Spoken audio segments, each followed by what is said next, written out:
Bismillahirrahmanirrahim. Assalamualaikum warahmatullahi wabarakatuh. Alhamdulillah. Alhamdulillahilladzi khalaqal insana fi ahsani taqwim. Asyhadu an la ilaha illallah wahdahu la syarikalah. Wa asyhadu anna sayyidana wa nabiyyana Muhammadan abduhu wa rasuluh la nabiyya ba'dah.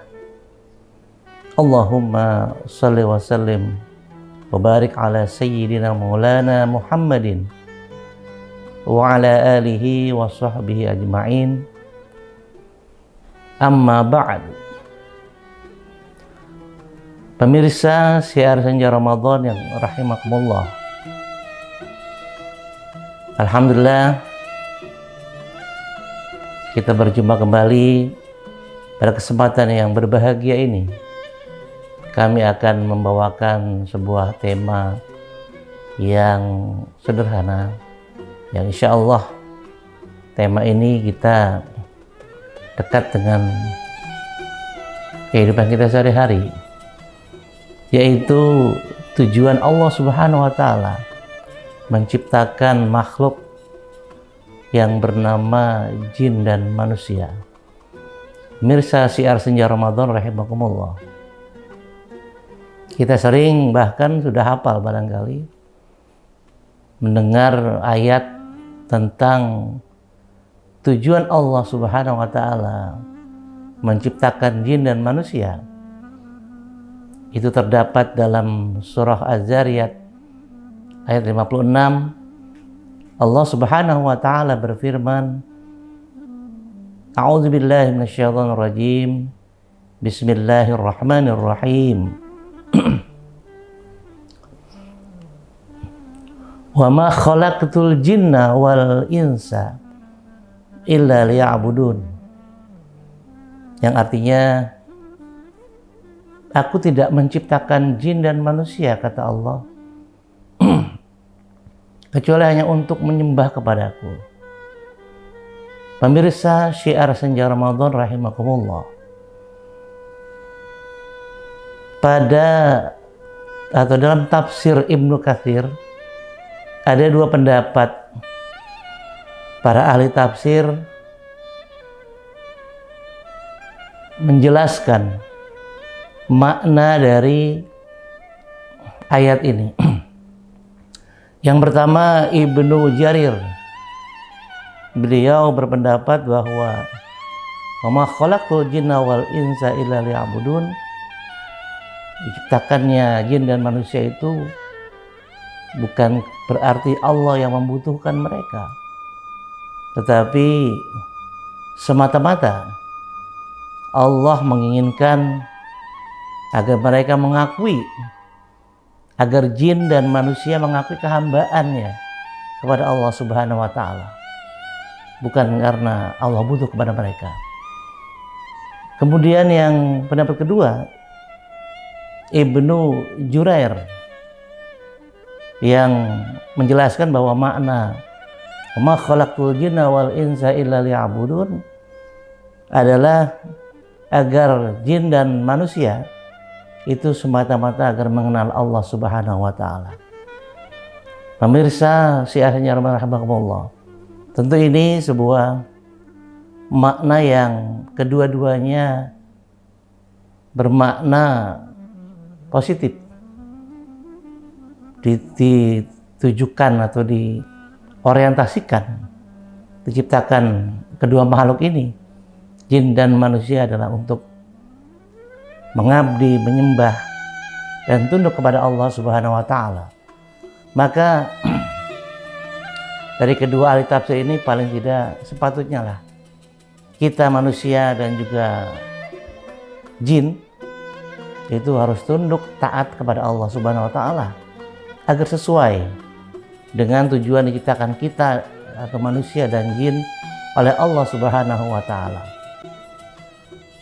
Oleh karenanya hadirin pemirsa syiarnya rahimakumullah, kita manusia dan jin diciptakan bukan hanya untuk hidup semata, tetapi mengisi kehidupan di dunia ini dengan hal-hal yang bermanfaat, yaitu ibadah kepada Allah Subhanahu wa taala. Pemirsa, siarnya Ramadan, paling tidak ada beberapa sifat perbuatan yang diharapkan kita bisa dicintai dan dekat kepada Allah Subhanahu wa taala. Ini menjadi satu sarana kita menyembah dan beribadah kepada Allah Subhanahu wa taala. Yang pertama adalah al-muhsinin. Ini sifat-sifat yang Allah cintai. Al-muhsinin berasal dari kata ahsana yuhsinu ihsanan. Rasulullah mengartikan muhsin ini atau ihsan ini dengan anta abudallah ka'annaka takun taraha fa in lam yakun yarahu fa innahu yaraka. Engkau beribadah kepada Allah seolah-olah engkau melihat Allah. Meskipun engkau tidak melihatnya, fa innahu yaraka, maka Allah pasti akan melihatmu. Pemirsa syiar Senja Ramadan rahimakumullah. Ini artinya bahwa dalam konteks ibadah kita kepada Allah, dalam konteks mendekatkan diri atau taqarrub kita kepada Allah, maka kita selalu harus menyadari bahwa meskipun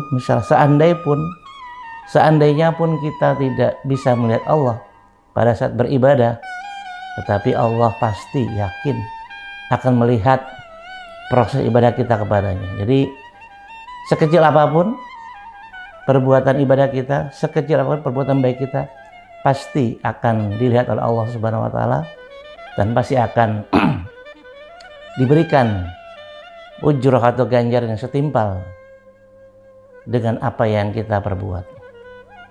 Kemudian yang kedua adalah al-muttaqin. Artinya kita berupaya untuk amar ma'ruf nahi munkar, menjalankan segala perintah Allah dan menjauhi apa yang dilarang oleh Allah Subhanahu wa taala. Pemirsa siarnya Ramadan rahimakumullah. Oleh karenanya Allah Subhanahu wa taala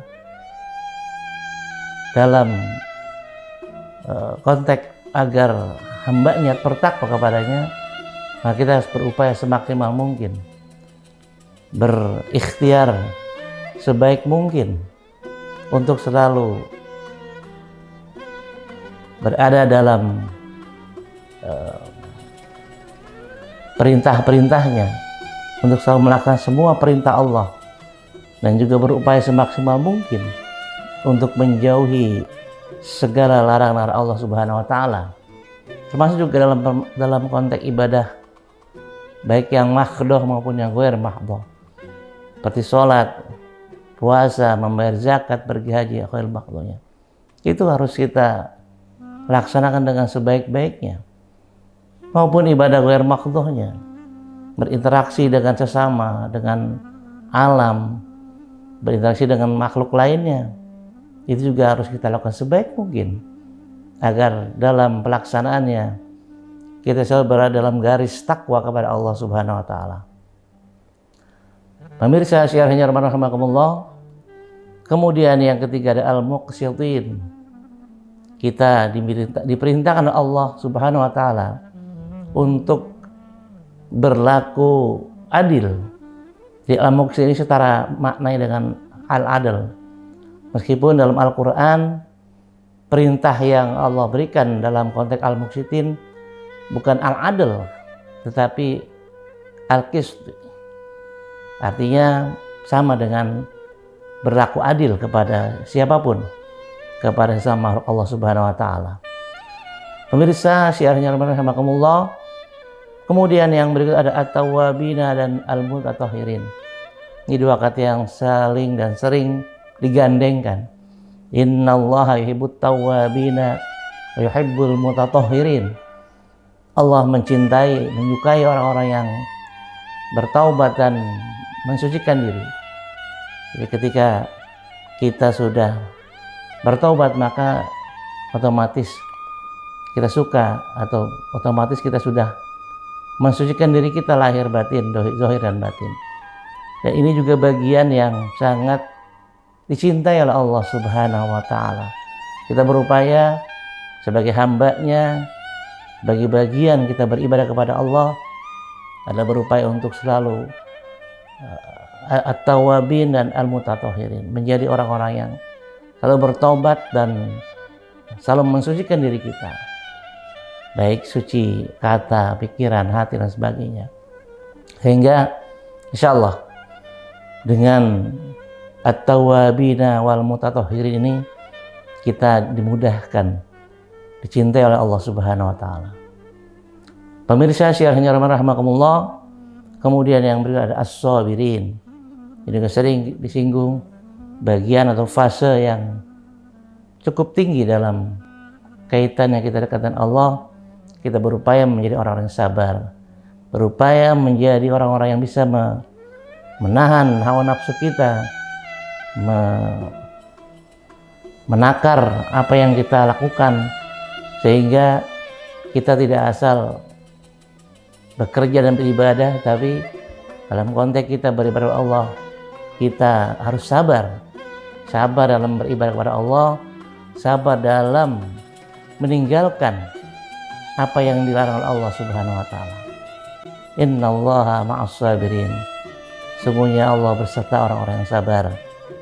Sabar memang awalnya pahit, tetapi insya Allah akan indah pada akhirnya.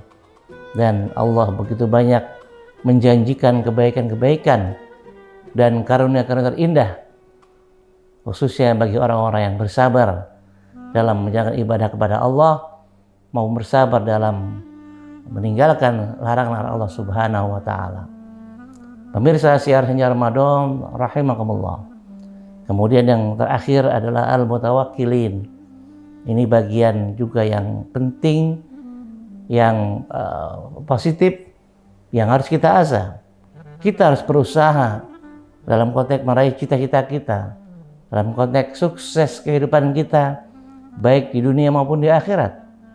Tetapi juga usaha tidak hanya cukup dalam usaha lahir batin kita, tapi harus kita sertai dengan tawakal, berserah diri kepada Allah Subhanahu wa Ta'ala. Jadi al-mutawakkil ini adalah sejauh mana kegigihan kita, sejauh mana usaha kita dalam ibadah kepada Allah Subhanahu wa Ta'ala, memaksimalkan seluruh potensi yang kita miliki agar ibadah kita maksimal diterima oleh Allah Subhanahu wa Ta'ala, dan kita akhiri setiap ikhtiar kita, setiap upaya kita dengan berserah diri kepada Allah Subhanahu wa Ta'ala. Pemirsa syiar Ramadan rahimakumullah, itulah barangkali hal-hal yang perlu kita lakukan agar kehambaan kita kepada Allah betul-betul sesuai dengan tujuan kita diciptakan oleh Allah Subhanahu wa Ta'ala, agar sesuai dengan makna surah Al-Zariyat tadi, hingga kita berharap dengan sinkronnya atau sesuainya tujuan penciptaan kita, dan kita lakukan sesuai dengan tujuan tersebut, insya Allah ini menjadi wadah dan ladang kita. Karena ad-dunya mazra'atul akhirah, dunia itu adalah ladangnya akhirat. Dengan ladang yang subur, dengan ladang yang baik, kita insya Allah akan memanen yang baik pula di akhirat nanti, dan akan mendapatkan ridha dan maghfirah dari Allah Subhanahu wa Ta'ala. Amin Allahumma amin. Mudah-mudahan kita bisa menjadi hamba-hamba Allah yang sesuai dengan diciptakan kita oleh Allah Subhanahu wa Ta'ala, yaitu untuk selalu diorientasikan beribadah kepadanya dengan sebaik-baiknya. Demikian, hadanallahu wa iyyakum ajma'in, ihdinas siratal mustaqim, wallahul muwaffiq ila aqwamit thoriq. Wassalamu alaikum warahmatullahi wabarakatuh.